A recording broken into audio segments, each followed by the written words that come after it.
प्यासा कौवा। दोस्तों, एक गांव में एक कौवा रहता था। एक दिन शदीद गर्मी की वजह से उसे बहुत सख्त प्यास लगी और वो पानी की तलाश में इधर उधर घूमता रहा, लेकिन बहुत कोशिश के बाद उसे पानी नहीं मिला और वो थक हार कर एक दरख्त पर जाकर बैठ गया। हाय अल्लाह, बहुत सख्त प्यास लगी है, कोई मुझे पानी ही दे दे।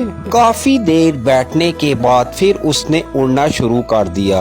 बेचारा काफी देर उड़ता रहा, लेकिन उसे अभी तक कोई कामयाबी नहीं मिली थी।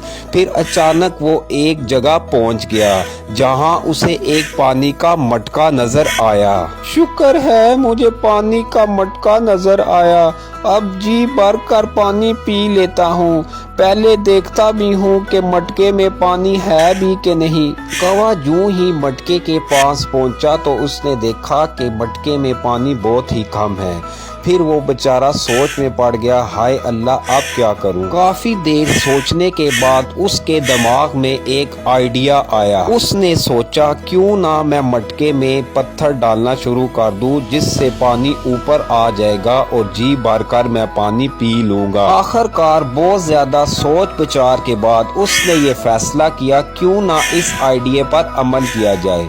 वो उड़ा और पास पड़े छोटे छोटे पत्थर लाता और मटके में डालता जाता।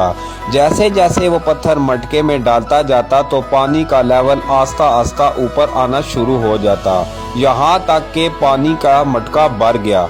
कौवे ने जी भर कर पानी पिया और वापस उड़कर अपने घर की तरफ चल दिया। तो बच्चों, हमें इस कहानी से ये सबक मिलता है कि अल्लाह उनकी मदद करता है जो अपनी मदद आप करते हैं। हर मसले का हल होता है, ज़रूरत ईजाद की माँ है। तो दोस्तों, अगर ये आपको कहानी पसंद आई